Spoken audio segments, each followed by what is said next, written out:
It was the fall of 1987 when Sarah and her family moved into Blackthorn Manor, a large, decrepit house on the outskirts of town. The house had been abandoned for nearly a decade, its history shrouded in mystery. Local legends spoke of strange happenings, but Sarah had never been one to believe in ghost stories. She thought it was just superstition, the kind of stories told around a campfire or whispered in hushed voices at the local pub. But as soon as they arrived, Sarah began to feel the weight of the house's secrets. The air in Blackthorn Manor was thick, heavy with dust, and the oppressive silence was unlike any home she had ever known. The floorboards creaked, the windows rattled, and the walls seemed to groan with every gust of wind. It felt like the house was alive, breathing with a life of its own. At first, it was small things, strange sounds in the night, whispers that seemed to come from nowhere, flickering lights. Sarah chalked it all up to the house settling. But soon, the things that went bump in the night became impossible to ignore. One evening, while Sarah was unpacking boxes in the living room, she heard a distinct sound, a child's laugh, soft and high-pitched, echoing down the hallway. She froze, heart racing. She was certain that no one else was in the house. She called out, but no one responded. The laughter continued, growing fainter, as if moving further into the house. Sarah's curiosity got the better of her, and she decided to investigate. She walked cautiously down the dark hallway, each step heavy with dread. The further she went, the colder it became. When she reached the end of the hall, she saw it, an old cracked mirror hanging on the wall. The laughter stopped, replaced by a low, eerie whisper. It came from behind her. "Leave, before it's too late." Sarah spun around, but there was nothing. Her heart pounded in her chest.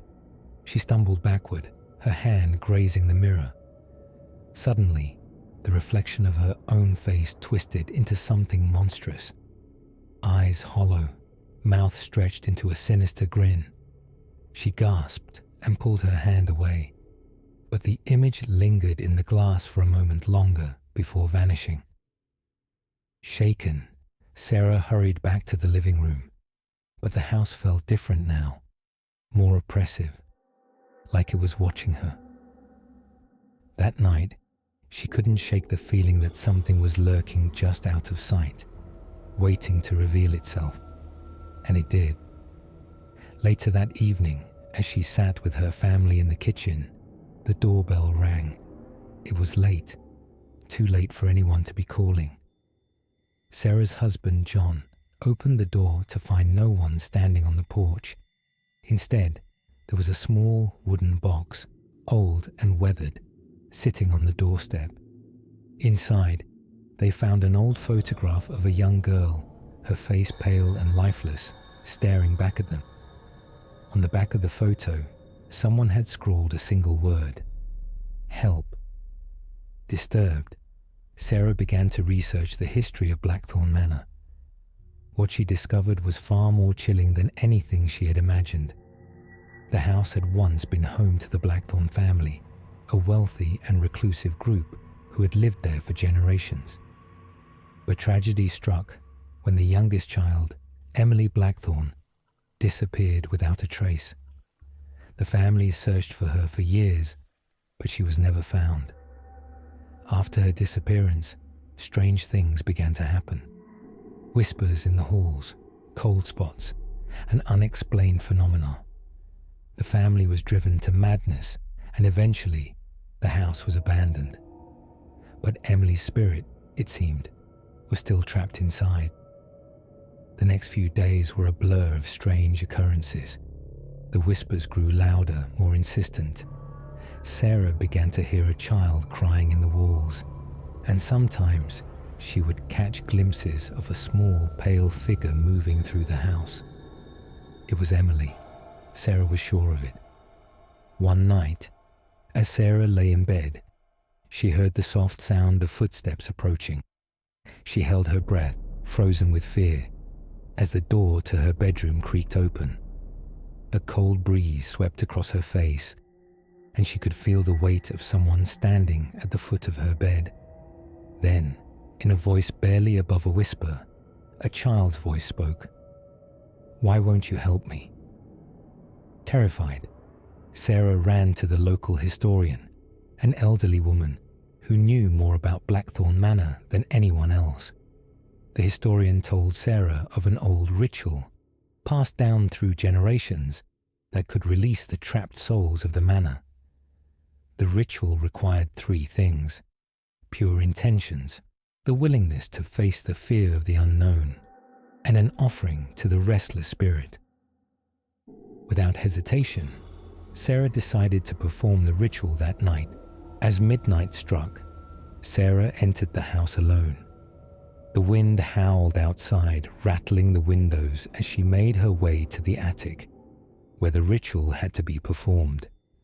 The attic was dark, filled with old furniture covered in dusty sheets, and the air was thick with the scent of decay. She set the photograph of Emily on the floor and began chanting the words from the historian's book. The temperature dropped suddenly, and the air grew thick with the presence of something unseen. The whispers surrounded her, growing louder and more frantic. Then, from the corner of the attic, a figure appeared, a young girl, her face pale and gaunt, her eyes wide and unblinking. "Help me," she whispered. In that moment, Sarah realized what she had to do. With trembling hands, she reached out to Emily's spirit and whispered, "I'll help you find peace." The air grew cold, and the house seemed to exhale a deep, heavy sigh. The figure of Emily smiled, and the room seemed to brighten. Then, with a final whisper, the girl vanished. The next morning, Sarah and her family left Blackthorn Manor for good. The house was quiet, as if it had finally found peace. The whispers were gone, and the air no longer felt heavy with dread. But Sarah would never forget the events that had transpired. The house had given up its secrets, and Emily had finally found the rest she had longed for. Blackthorn Manor was abandoned once again, but Sarah knew it would never truly be empty. The spirits of the past would always remain, waiting to be heard.